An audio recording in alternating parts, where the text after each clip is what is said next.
We interrupt your regularly scheduled brainwashing with a dose of reality from CNS Dispatch. CNS. Citizens, not servants. Good morning, good evening, good afternoon, whatever happens to be while you're watching, and welcome to Dispatch number 10 from CNS Dispatch. We are citizens, not servants. Here at CNS, our goal is to bring you common sense truth to counter the lies you have been fed from our government, big tech, and the global mainstream media. So, been wanting to do a video like this for a while. It's in regards to conditioning, gaslighting that we are all victims and subjective to on a not even a daily basis anymore. It's an hourly and minute by minute basis. So I wanted to kick this off. So I've been rereading the 7 Habits of Highly Effective People, written by Stephen R. Covey. I read this book before many years ago, and I was in a used bookstore the other day, so saw it was on sale, so I grabbed it because it's a really good book. If you haven't read it, I recommend it.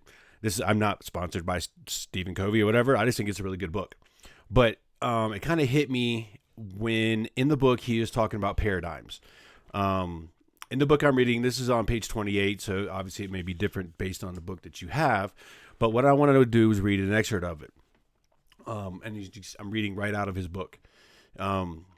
Basically what he said is, and I'm quoting at this point, each of us tends to think we see things as they are, that we are objective. But this is not the case. We see the world not as it is, but as we are, or as we are conditioned to see it, unquote.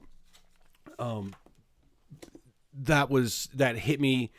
Is basically kind of how I've been trying to express and explain to people about. I've done like three or four part series when it comes to gaslighting that we're all subjected to. But that one hit pretty good. And there was an example in the book that he gave that a college professor of his had done with the class, and it kind of brought a few things to light when it comes to conditioning. So I want to show you kind of how this works based off of what his book has, and then go into a couple other things to show you how we are being conditioned, gaslit, etc. This might hurt a few of your feelings because it happens on both sides of the spectrum, or both sides of the geo-political spectrum, if you will. So first of all, I'll show you the experiment that was in the book, and I'll give you my take on a few things, and then I'll show you a few more examples. So this picture is in his book. Do you see a younger woman in this picture? So this would be like a feather on a cap. This is her hair. This is her ear. This is her jawline. This is the side of her face. There's her like eyelashes and nose right there. You guys all see that, right? Necklace. This would be like a feather boa kind of thing, right? And then this being part of her chest. You guys all see that? So this is a picture that was in his book of a young woman. If you had to guess her age, would you guess her age? Probably mid-20s-ish, right? I mean, obviously the outfit's kind of outdated, but you get the picture, right? So I told you that this is a picture of a young woman. You're looking at, I even showed you the outlines in her ear and her eyes and her nose, right? Or her eye and her nose. So this is kind of a picture of her taken, from the back side angle. So this is definitely a picture of a younger woman, right? So you all see that. Okay. So if someone else were to tell you that that's a picture of an older woman in her 70s and 80s, would you agree or disagree? Would you think they're full of shit? Would you think they're a conspiracy theorist? Would you believe that they're crazy? Well, let me demonstrate something for you. So in the same picture, I haven't changed screens. I haven't changed the picture. So let me show you something. So this is a picture also of an elderly woman, probably in her 70s, I would guess. So this is her hair. Still got a feather in her boa thing, right? But if you look at it, this is her left eye. This is her right eye. This is her nose. This right here would be a big nose. This is the slit representing her mouth. And this is her chin. And this would be like a head dressing, like a scarf. It's called a scarf, right? Do you see it? Do you see the old woman? Again, let's go through it. This would be her left eye right here. This would be her right eye. This would be the bridge of her nose. This is the outline of her nose. This is her mouth. And this is her chin. And this would be a headscarf and her hair sticking out of it. Do you see it? But hold on. What I did initially was show you a younger woman, right, with a side profile. This being her hair, this being a feather in her hat, if you will, this being her left ear, this being the side of her face, this being her jawline, this being her eye, and this being the bridge of her nose, and this being a necklace she's wearing, like a choker kind of thing. Conditioning, also known as gaslighting. So I told you what to look for in the first part of this. I told you that it was a younger woman. I laid it out for you that this was a younger woman. I showed you the outline of her face and her jawline and her necklace and her eyes and her ear, right? I told you what to believe. I conditioned you to see what I wanted you to see. When I presented the evidence that this is also a picture of an elderly woman and showed you that this is her left eye, this is her right eye, this is the outline of her nose, this is her mouth, and this is her chin, you could see that, right? But at first, when I told you it's an elderly woman, how many of you thought I'm crazy? Well, there it is. Both sides of this are correct. There are two different perspectives, and the way we are conditioned, the way that we believe things affects what we see. But what the media does, the media tells you what to see.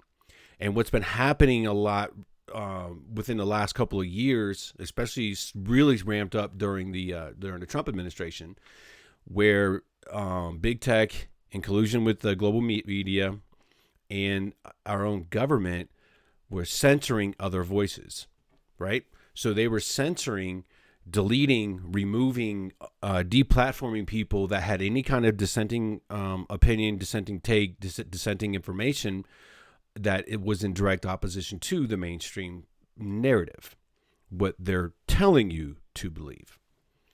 And I'm going to show you a few examples of this coming up in a few minutes. But what I wanted to get into was media, news, all right? I'm talking specifically about news. News should not have a slant. News should be factual. News should be like a military briefing. If you've ever been with the military, you know what I'm talking about. It's bullet points. It's bullet point 1, 2, 3, 4, 5, whatever, right? Stating dates, times, numbers, logistics, whatever, right? But it's all bullet points. There's no fluff to it. There's no opinions thrown into it. Now, there is a part of opinions when it comes to what's called the MDMP, the military decision-making process. So basically, staff will get together, come up with 3 courses of action onto how we are to achieve a mission that we've been tasked with. We present 3 different courses of actions to the commander. The commander looks them over, decides he's going to do, COA 1, 2, or 3, or take pieces and parts out of each one and make a course of action 4, and that's what we're going to execute. So there is opinions based in that, but it's based off of the numbers. Each course of action has an associated bit of numbers and projections. So media, news, specifically news, when they're presenting themselves as a news channel, when they're presenting information as news, it should be factual. It shouldn't have a spin to the left. It should not have a spin to the right. It should strictly be the facts. And the facts should not be tailored, facts omitted, opinions inserted in what is supposed to and being presented as facts to point you or condition you to believe a certain way.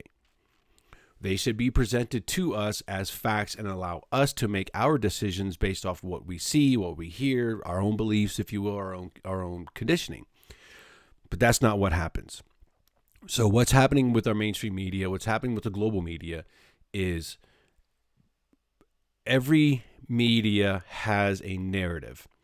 Every outlet has a bias. Every outlet, whether it be a cable news network, I'm not saying CNN, but a news station that presents itself over cable TV, whether it's our traditional legacy, ABC, that's broadcast over the air, whether it's something you see on the internet, all these new internet channels that are popping up, YouTube channels, Rumble channels, whatever, right?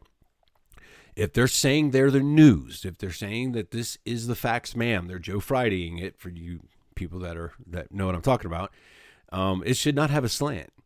I don't care what forum that you're producing yourself on, or what forum you're airing your information on. If you're saying it's the news, it should be factual. It should be bullet points, date, time, number, dollars, etc. When you slant it, when you omit opposing facts, when you omit facts 3 and 5, so you only present facts 1, 2, 4, and 6, you're now presenting a bias, and you're no longer news. You're now at this point an editorial or an opinion piece. So to give examples, you have the most popular ones everybody knows is you have CNN, you have Fox. So Fox is considered and definitely is a right-leaning cable news network outlet, right? They're not far right. They're right leaning. And then you have the opposition, which is CNN, which is left leaning. CNN is, to me, in my opinion, worse than Fox News. CNN presents itself and claims to be unbiased, claims to be strictly a news outlet. They're providing you the facts, ma'am, right? They're the Joe Fridays of the group.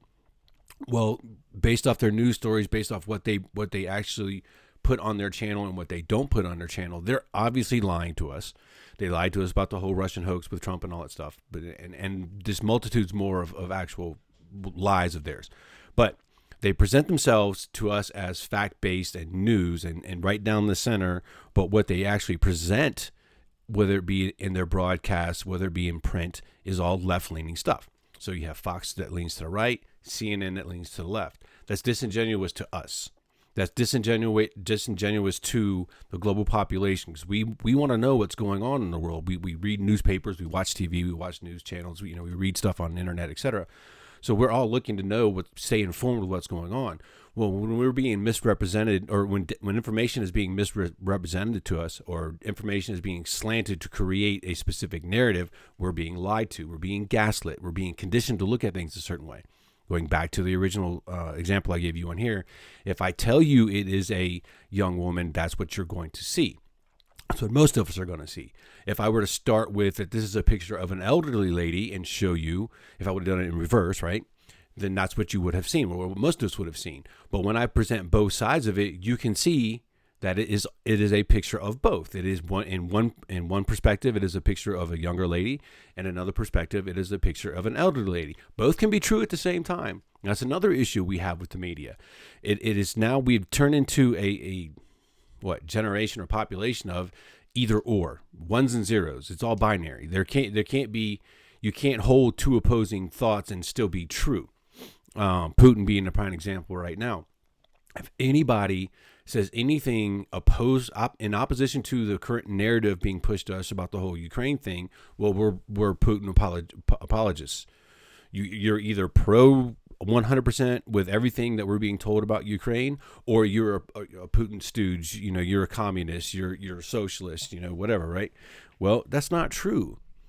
I think Putin is despicable. I think he is definitely totalitarian. I think he is not one of the greatest guys in the world, right? But I also think what's going on in Ukraine, we should not be involved with.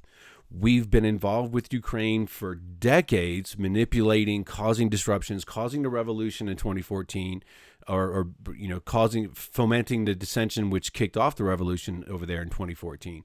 So we owe them an apology for us being meddling in their affairs. And then you have all the politicians' sons that all held and currently hold executive level positions in natural gas companies, and we've exploited Ukraine's natural gas without helping them build their own natural or national infrastructure. So anyway, I say all that because I can hold two thoughts at the same time. Putin is a bad guy, and we should not be involved with Ukraine. But we're being conditioned by repetitive stories on Fox News, on CNN, ABC, CBS, all the major outlets, and then all the stuff you see online with podcasts, etc. You're being painted a specific narrative. And then it's a binary one. So the narrative is either you're 100% behind Ukraine, and we should be sending them military aid and humanitarian aid and sending them weapons and sending troops over there to help them fight against Russia. Well, if you're not that, then you have to be pro-Putin. You want to see Russia take over Ukraine. You want to see him ruled under the thumb of communist Russia, blah, blah, blah, blah. We all get it, right? But that's what we as a populace are being conditioned to believe. So I hope to bring to you, my audience and viewers, that you can hold two opposing thoughts at the same time and not be wrong, not be right. You could be both. Your views could be wrong because you have been misrepresented facts that you thought were true. Your opinions or views could be right or correct, but they are in opposition to the mainstream media, so therefore you're labeled as wrong. You can have two opposing thoughts in your head at the same time, and both of them could be true. Both of them could be false, or one true, one false, whatever, based off the information you've been able to gather. So I'll say all that. So now I'm going to give you a few examples of what happens and how we've been the powers that be are trying to condition us to believe a certain way. So I'm going to start with this one. Okay, from the beginning of the outbreak, in early 2020, it was COVID kills.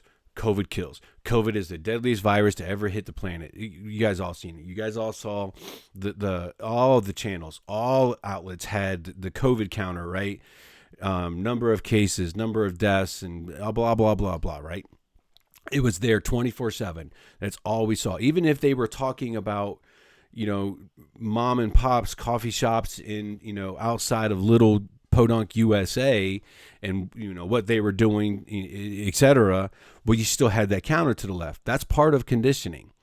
It's kind of subliminal, I'll say, at a point, but it's there. It's right in your field of view, and even though you're looking at the news broadcaster and listening to what they're saying, it's still in your field of view. So you're still being fed this COVID kills information.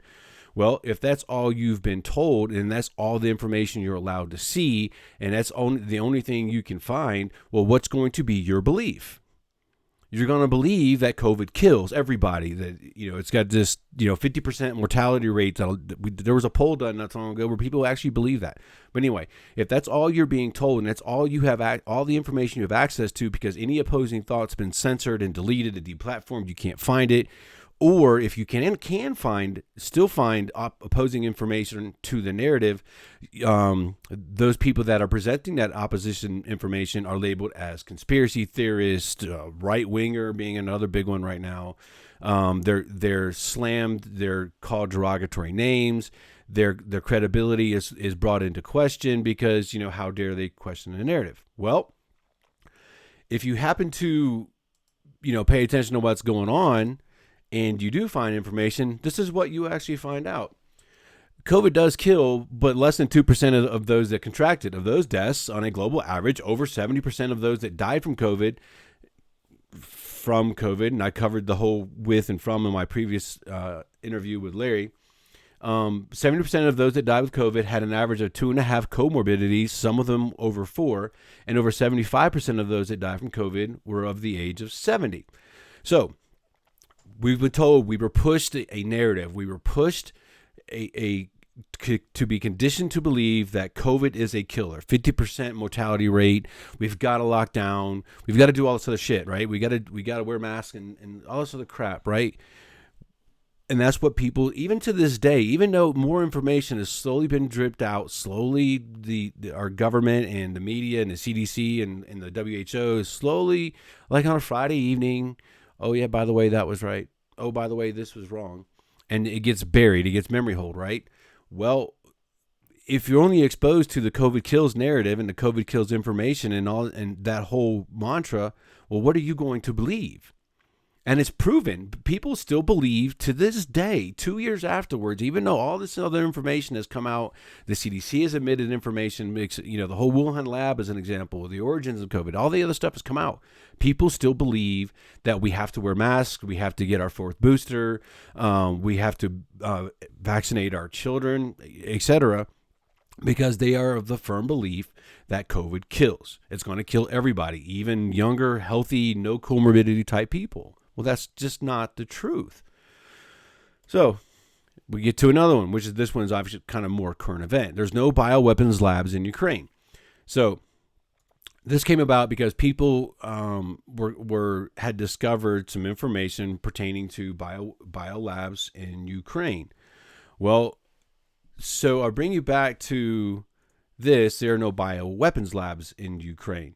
Well, that's the assertion being pushed by our mainstream media. That's the assertions being pushed by our government. Until information came out and documents were uncovered that we are indeed funding bioresearch facilities in Ukraine that have possessions of deadly pathogens that could fall into the hands of Russians. So Victoria Nuland came out she was under oath in a senatorial hearing where she said that the U.S. basically there are bioresearch labs in Ukraine that do have deadly pathogens, and the U.S. is concerned that those deadly pathogens could fall into the hands of Russia. So, but the narrative being pushed, I'll take you back to this, was that there are no bioweapons labs in Ukraine. The key word in this one being bioweapons labs. And if I got hit with this, I did a video on it the other day as well, where I never stated in what I posted that there were bioweapons labs. I stated that there were bio labs, bioresearch facilities in Ukraine that the U.S. is funding, and I got tagged for it. So the narrative is, no, there's nothing to see here. There's no bioweapons labs. There's just that we don't have them. And then when information came out, there are bioresearch facilities with deadly pathogens in them, and the U.S. is concerned that those pathogens may fall into the hands of Russians if Russia does indeed, take over Ukraine. But they're also afraid of that their narrative is going to be blown because, strictly my opinion, strictly my theory, is that, we were doing bioweapons research in Ukraine in these labs that we funded under the DoD, that we trained their people as part of the agreement with the DoD and the Ukrainian Minister of Health, that we will train their people. And I think we were. And I think that's what our government is afraid will happen. But if all you hear is that, what are you going to believe? When I came out with the biolabs thing, my first video I did on it was there was a Twitter account which has subsequently been banned or wiped off Twitter. He had an aha moment where he was showing an overlay of maps from the original bombings conducted on February 24th with the locations of some of the biolabs that we have in Ukraine, and it was a dead match of 11 of them. So this is where the story took place. Well, he was wiped off Twitter. We were told it was a lie. The fact checkers came out in force on Facebook and other social media platforms saying that it's all a lie, that we don't have any bioweapons labs. Well, now, we do. But if you weren't able to see that opposing narrative, if you weren't able to see the opposing information, how would you know that that was a lie? You're being conditioned to believe there are no bioweapons labs in Ukraine. That's what you're being conditioned to believe. And another thing that's happening, another conditioning that's taking place, and this is very, very subtle, but it's there, is our narrative, the mainstream media and government's narrative is going to be, if something happens to one of those bioresearch facilities, let's say it's bombed but not destroyed, and whatever pathogens happen to be stored there are released into the atmosphere based upon the bombing or whatever, the narrative is going to be that Russia took control of the lab and used the stuff that was already there and release it as a weapon. And they're going to be able to blame Russia to shift blame from what was actually going on in the lab over to Russia, therefore absolving themselves of any bad conduct. That's what's going to happen. So I'll give you some more examples. Masks work to stop the spread of COVID. We've heard this repeated. There are still mask mandates in place on airlines, as an example, government buildings, and some private industry buildings. There's all this wear your mask. Masks work. Masks stop spittle, which is a funny one to me when I hear that argument, because you don't get tested for COVID by swabbing your mouth. You get tested for COVID for swabbing your nose. So who cares about spittle? It's irrelevant to the argument. But the argument is masks stop spread of COVID. That's what we're being told. Nonstop narrative by our mainstream media. We all need to wear a mask. And then you guys all remember the double masking thing that came out for a while. Well, when you do research and actually able to find opposing information. The study that the government used was a study that was done only in a laboratory or controlled environment where the manufacturer and NIOSH guidelines were strictly followed during the experiment and adhered to, such as one of the stipulations according to NIOSH when it comes to like the blue surgical mask example is that replacing a sterilized mask after it has been in touch with unsterilized hands and replacing the mask after 20-30 minutes of wear in an uncontaminated or a non-sterile environment. So as an example, if you go outside with a mask on, you're in a non-sterilized environment. According to NIOSH's rules and guidelines, you're supposed to replace that mask every 20 to 30 minutes. Well, what they did was in this controlled environment, they were wearing masks inside of a controlled environment, and they were replacing the mask every 20 to 30 minutes per per NIOSH's guidelines. You didn't hear that in their actual study that was released until opposing people who thought in opposition to the narrative about masks tore apart the study and said, no, this is not realistic. It doesn't mirror what's going on in reality. In reality is when you put a mask, take the mask out of the bag. I'm talking the blue and white surgical masks. I'm not talking about cloth masks and handkerchiefs. I'm talking about the mask. Once you take it out of the package and put it on your face, the moment you touch the front of it, whether you're adjusting it, here or whatever, you've just contaminated that mask because whatever you had on your hands gets on the mask, right? And if you're in a non-sterilized environment, and you have your mask and you did it right, you put it on without touching the front of it, etc. If you don't replace that mask in 20 to 30 minutes, your mask is now rendered useless at stopping what it's supposed to stop. Which, if you look at the box that comes from the manufacturer of those, it says doesn't stop virus. And some of them specifically say coronavirus. Not an effective measure to stop coronavirus. So anyway, what we're being told constantly was that, masks work. Well, no, they don't. N95s sort of kind of do, as long as you've been fit tested and as long as you don't have any facial hair and as long as you have the right mask with the right filter on it. And keep in mind, there's N95s, there's two different masks. There's a mask with just a one-way filter, which filters the air that you breathe in as the wearer. But when you exhale, it's basically just a flap. Then whatever you have inside of you is expelled with no filter, no screen, nothing. It's just an open hole. So if you are a COVID positive person and you're wearing an N95 respirator with a one-way filter, every time you exhale, whether it be through your, especially if you're breathing through your nose, your exhaled breath is not being filtered. It's just an open hole. And you're spreading whatever you have to everybody. But I say all that because basically there's proper fit, there's proper wear, there's proper masks based upon the environment you're in or the contaminant you're dealing with. So anyway, masks are our mainstream media is this, but they don't.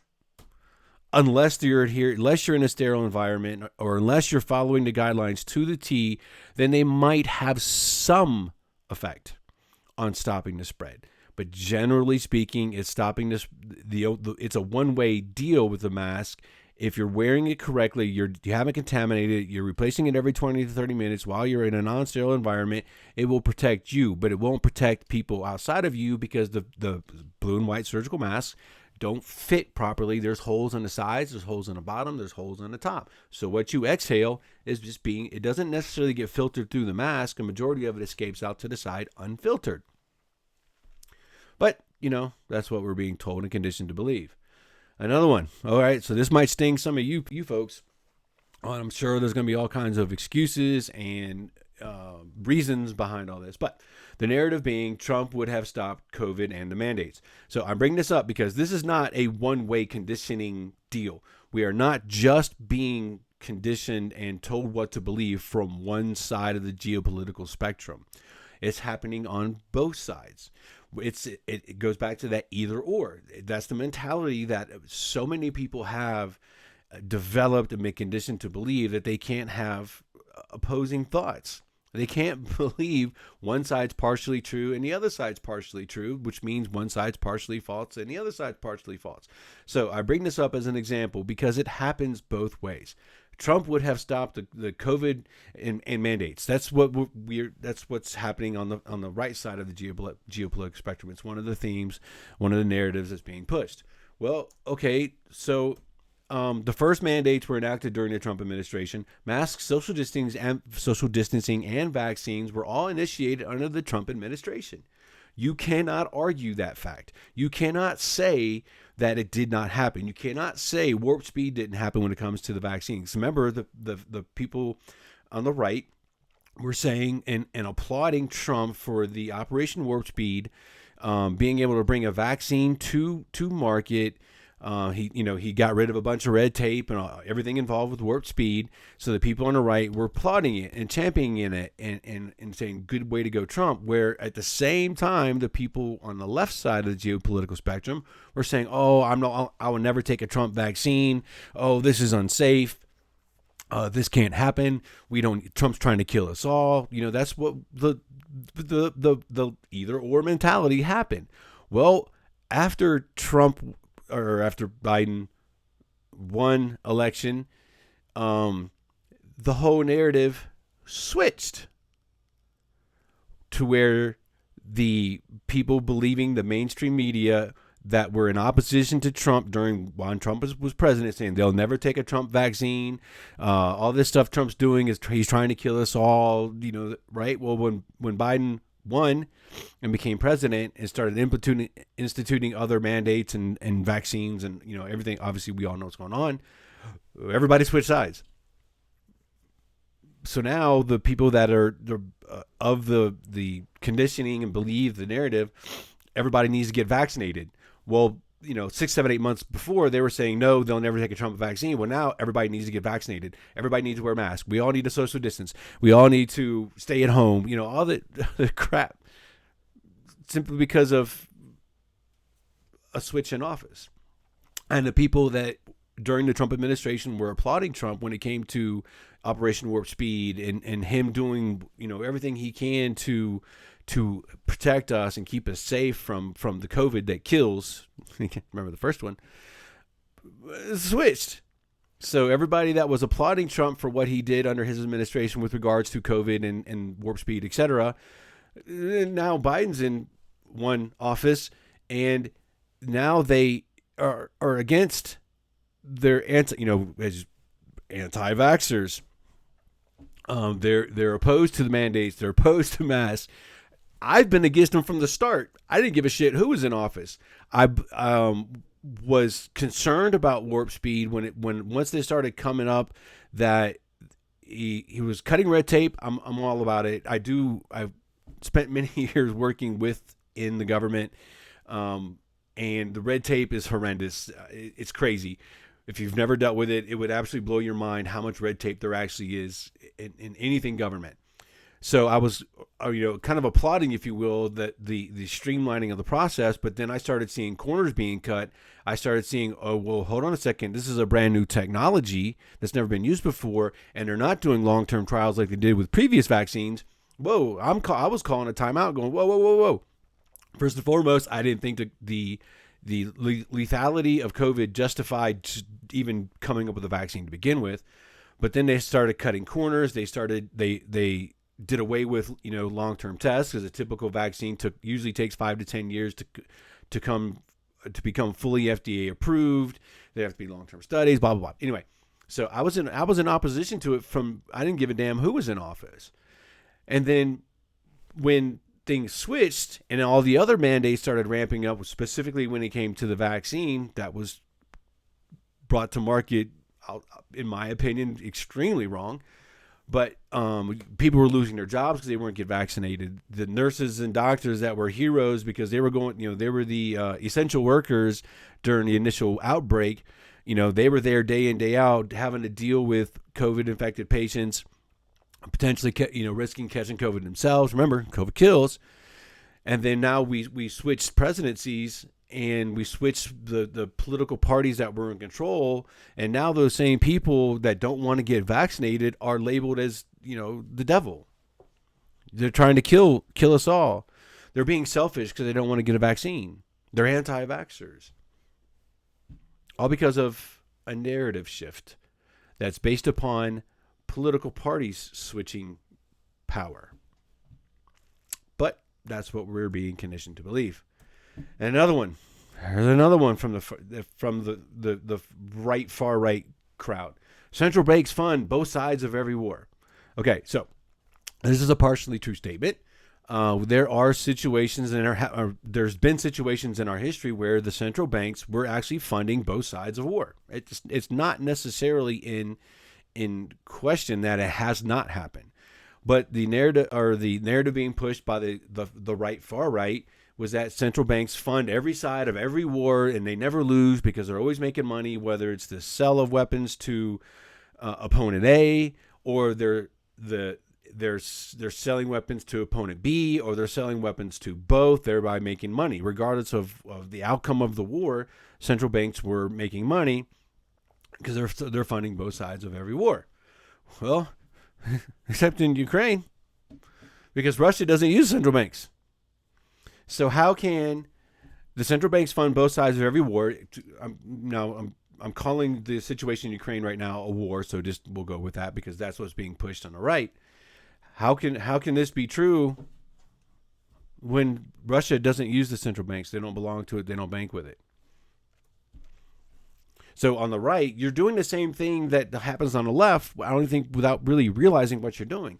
You have people pushing a narrative that central banks fund every side of every war, and as the whole world banking system, the cabal, the Rothschilds, and all that stuff, which I'm not saying isn't necessarily true, but in this particular case, it's not true.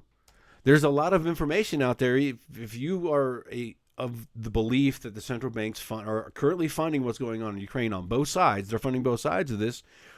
You're also at the same time pushing narratives that Putin is. I'm going to say, I don't know if hero is the right word, but I'll use it for now, because he opposed the central banks. He kicked the central banks out of Russia. He doesn't use them. So in one instance, you're lauding Putin for kicking out the central banks because you believe the central banks are evil, ran by the Rothschilds, cabal, all the associated stuff.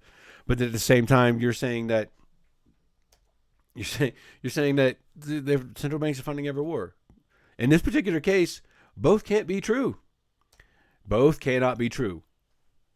If Russia is not using central banks as part of their economic banking system, then how is the central banks funding what's current on both sides of what's currently going on in Ukraine? You could say they're funding the NATO side of what's going on in Ukraine, and you would be correct. But they're not funding what's going on in Russia. So there's more. This one drives me crazy. COVID vaccines are just like all the other vaccines. So this is an argument being used against people that everybody's being labeled as anti-vax, right? Again, it's the either or mentality. As an example for me, I am anti-COVID vaccine. I am anti-mandates related to the COVID vaccine. I am not anti-smallpox, polio, hepatitis, all the other vaccines that we get that have been used for decades. A couple of them, almost a century now, we've been using a vaccine. But this is what's being used vaccines are just like every other vaccine. So, me being opposed to the COVID vaccine, that's something that gets used.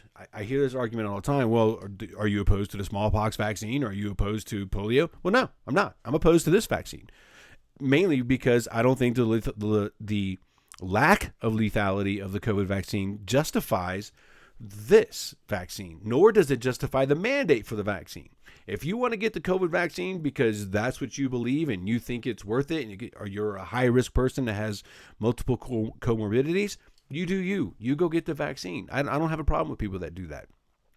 I disagree with their choice because of everything surrounding the vaccine that I've covered multiple times, and information that's slowly being drip released about how unhealthy that COVID vaccine. You got reports of young people dropping dead on football fields and soccer fields because of myocarditis or pericarditis because of being directly attributable to the vaccine. But anyway, if you want to get it, get it. I'm not an anti-vaxxer. I'm an anti-COVID vaccine. Period. I'm an anti-COVID vaccine mandate. I don't believe in that. We are free. We're supposed to be a free country. If I choose not to get it, that's on me. That's my choice. I'm a sovereign individual in a sovereign country. I have sovereignty over my body. I control what does or does not get injected into my body. Period. But this is the argument that keeps being used. Okay, well, the other side of this is the mRNA injections for COVID are made from new technology that has never been used before in human beings, ever. They cannot be compared to any other vaccine in current use, as the technology used is not the same, and there are no long-term studies conducted on the mRNA injections. It kind of goes back to what I was saying about when Operation Warp Speed happened and corners were being cut. One of them being cut was the lack of a long-term study. Well, the other vaccines have been long-term studied. Some of them, like I said, been around for almost a century now. It's the smallpox being the one I'm talking about. But there's other vaccines that, decades worth of study, decades worth of studying adverse reactions or lack thereof, how effective those vaccines are against the actual spread, how effective it is for protecting the person injected against, smallpox, polio, whatever the injection happens to be. Okay, that's documented evidence. And the technology, the mRNA injection that we're getting now for COVID being pushed as a vaccine is brand new technology. There are no long-term studies.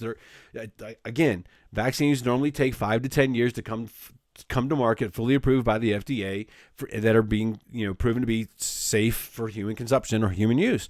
Well, this didn't happen in this case. And this technology, you cannot compare, as an example, the smallpox vaccine to the COVID vaccine. It's an apples and oranges a comparison. It is different technologies with different outcomes and different results. So you cannot compare them. So your narrative about vaccines, just like other vaccine, is a non sequitur fallacy. It is a false equivalency argument. You cannot compare the COVID vaccine to the other vaccines because it's completely different technology. It just doesn't. You can't do it. You have to base the current vaccine based off current results, based off current adverse reaction, based off current protection levels, which apparently don't exist because now they're coming up with booster number 4 for COVID, which now has less than a 1% comorbidity. Less than 1% morbidity rate. Omicron example is being an example of this. Omicron has less than a 1% mortality rate based off people that have been infected with Omicron. Here's another one from the right, mainly from the right wing, the extreme far right, that COVID is made up and doesn't exist. There's been no DNA sequencing, blah, blah, blah. I'm pretty sure we've all heard it. If not, basically the theory goes that there's been no hard DNA sequencing proof of COVID being an actual thing, being an actual virus, being, existing. It's all made up. We're all being killed by the 5G towers and the vaccine. Okay. Well, sorry, homie, but COVID has actually killed hundreds of thousands, mainly elderly people, like I said before, over the age of 75, that had serious medical conditions, sometimes up to 4 comorbidities, and as it defeated their immune system that was already overtaxed. So COVID is a real thing. We can debate origins all we want to, but it is a real thing. It literally kills people. So if you take all the misrepresentation of COVID deaths that were presented to us by the CDC when it comes to the death count because of the way they were counting deaths, right? Just take that off to the side for the moment. Without a doubt, COVID definitely kills elderly people that have pre-existing health conditions. COVID actually kills younger people if they have pre-existing health conditions, such as diabetes, such as kidney issues, such as, heart issues. So their body, basically what happens is your body, if you have those pre-existing conditions, your body, A, is not functioning properly. B, is your body's running at an overtaxed rate. Your immune system's overworking. Your heart's not pumping like it should, so your body's constantly trying to get your heart to pump harder and faster, which is causing heart conditions in people. In order for the rest of your body to get the blood necessary, the oxygenation from the blood being pumped to them. Well, when you induce a outside invader, well, now your immune system has to kick in to try to fight that. Well, that causes reactions within your body, which is already overtaxed and causes people to die. So COVID is a real thing. It definitely affects a certain segment of our population. So you cannot say that it's made up. You can't. And if that's what you're being fed, if that's all you're being fed, well, guess what you're going to believe? You're going to believe that it's a made up story. Well, it's not. It's a real thing. You can debate origins. You know, the bat, pangolin, potentially bat, maybe, or just a human jump. Or you can debate the escape, however, whether it be intentional or an accidental escape from a Institute of Virology in Wuhan. That's fine. We can debate that. But the whole point of all this thing is there's a twofold point. When you're being conditioned and you're not aware of it, you're going to believe what you're told. If you don't put any effort to look at opposition research, you're going to accept what you're being told. It happens to all of us. If you don't have the cognitive ability to look at opposition research, pick out the nuggets of truth, disregard lies or bias or concept, then you're going to believe what you're told. And if you don't have opposition information available because it's been wiped off the internet, it's been deleted from YouTube, Facebook, Instagram, TikTok, Twitter, MeWe, Gab, whatever, right? Whatever social media platform, or if you're only exposed to one side, you're going to believe what you're conditioned to believe. It's part of our nature. It's part of our psyche. It's part of what makes us human. So how can you justify in any regard? I've shown you theories or narratives from both sides of the geopolitical spectrum that it's happening on both sides. How can you reject opposition information, whether it is in opposition to the narrative that you've been conditioned to believe that is true, or if it's in opposition to the opposing narrative that you think is false? You can't have both.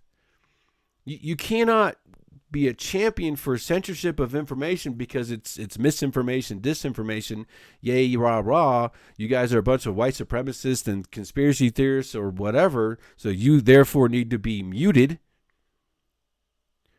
But if there's a narrative that's pushed out that you don't believe in, you're all about opposing information. You're all about opposition research. You're all about, you're now fighting the good fight. You're full of shit. Opposing information, all facts, all data needs to be out there. It needs to be represented as hard, factual evidence, not slanted, not biased, not with a geopolitical leaning based upon who's currently in control of the government. It needs to be presented as fact. If you're presenting something that's opinion, it needs to be addressed as opinion, like I do when I try not to proffer or assign motive to things if I don't have the information to back it up. I say that all the time. I don't assign motive unless I have information to back it up. I state things as this is my opinion. So you as the listener and user know that that's strictly my opinion. So I say all that because you need to be aware of what's going on. You need to be aware of how you're being conditioned, what it looks like, what it sounds like. You need to make sure that when you're watching the news, you're paying attention to the narrative that's being pushed and what's not being mentioned at all. So I hope you learned something. This is what I wanted to do for a while, and I hope I did it justice. Let me know in the comments of what you think. And with that, I bid you all a good night, good rest of your day, or whatever happens to be when you're done watching. This has been a dose of reality from CNS Dispatch. Citizens, not servants. We now return you to your involuntary mental programming.